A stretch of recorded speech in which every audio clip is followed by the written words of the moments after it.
দেখুন, সন্ত্রাসী এবং চাঁদাবাজি সম্পর্কে আপনারা সবাই অবগত আছেন। তারপরেও খানিকটা আমি রিমাইন্ডার দিয়ে পরবর্তী কথায় আমি চলে যাচ্ছি। সন্ত্রাসী এবং চাঁদাবাজি বা বিভিন্ন ধরনের অপরাধমূলক কার্যকলাপ আসলে মানুষ কেন করে থাকে? কারণ একটাই হচ্ছে গিয়ে মানুষ রাতারাতি চায় তার এক্সিস্টেন্স, তার যে মানুষ তার প্রতি যে অনুগত হবে তা সে খুব তাড়াতাড়ি চায় আর কি, কিছু সংখ্যক মানুষ।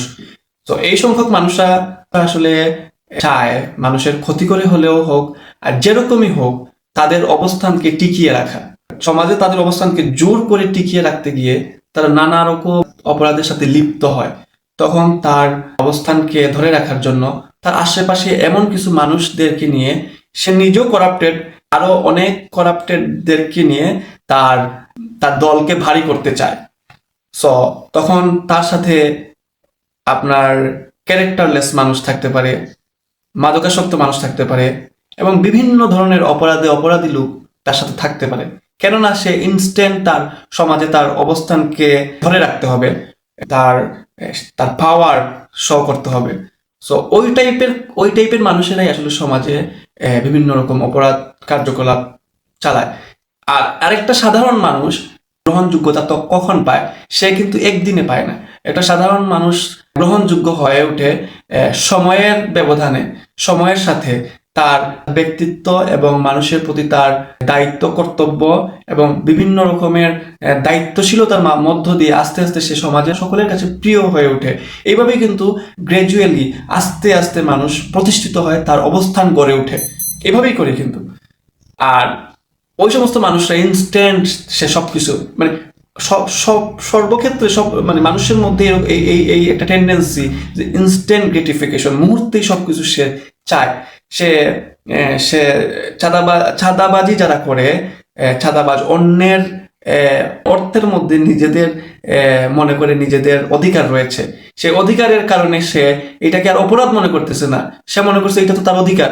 সে অধিকার অধিকার প্রতিষ্ঠার জন্য সে জোর করে একজন মানুষের কাছ থেকে, একটা সাধারণ রিক্সা চালক, একজন সাধারণ সবজি বিক্রেতা, একজন সাধারণ মানুষের কাছ থেকে যে সে এই টাকা নিয়ে আসতেছে, চাঁদা নিয়ে আসতেছে, ওইটাকে সে অপরাধ মনে করতেছে না। অথচ এই ভিক্ষা করে যদি খাইতো তারপরেও এটা কিন্তু এত অসম্মানের ছিল না যতটা অসম্মানের এই চাঁদাবাজিটা, এত অসম্মানের।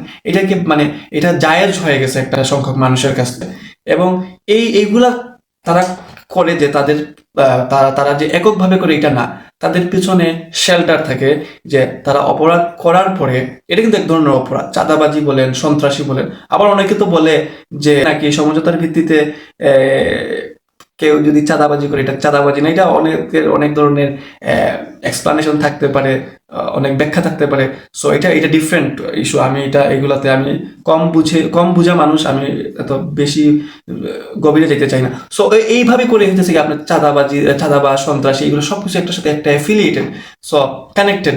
সো এইভাবে করে আমাদের এই কিছু আহ, চোখ লাল, তারপরে দেখতে একটু অন্যরকম, মানে সমাজে একটু ভয় ভীতি প্রকাশ পায় এমন ক্যারেক্টার কিছু এরকম মানুষ আসলে এই সমস্ত কাজের সাথে লিপ্ত।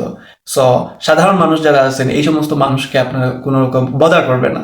এই সমস্ত মানুষ অনেক দুর্বল। ওরা হচ্ছে গিয়ে নিজেদেরকে অনেক কিছু মনে করে, এই যে একটা সাইকোলজির ভাষায় যে সুপেরিয়রিটি কমপ্লেক্স, এই যে একটা মনোভাব, যে নিজেকে অনেক বিশাল কিছু মনে করে ফেলা ভিতর থেকে, আসলে কিন্তু ফাঁকা।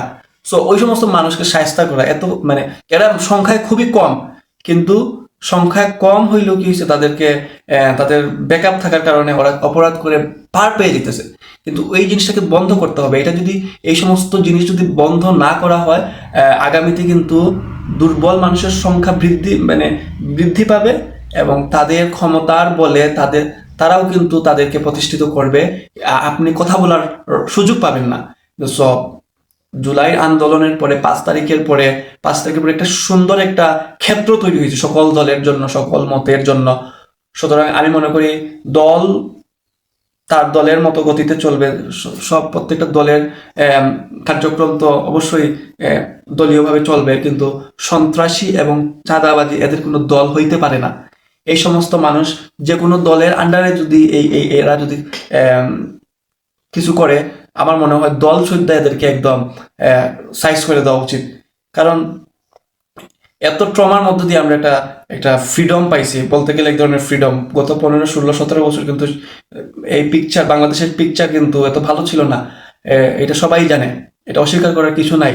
কিন্তু সেই আগের মতো যদি আবার যদি গোলামের জিনজির যদি আমাদের সাধারণ মানুষের পায়ে লেগে যায়, তাইলে লাভ কি হইল? সো আমার মনে হয় প্রতিরোধ করা উচিত। সব কিছু এত লাইটলি নেওয়া উচিত না। লাইটলি যত নিবেন তত বেশি আপনাদের উপর আগ্রাসন হবে।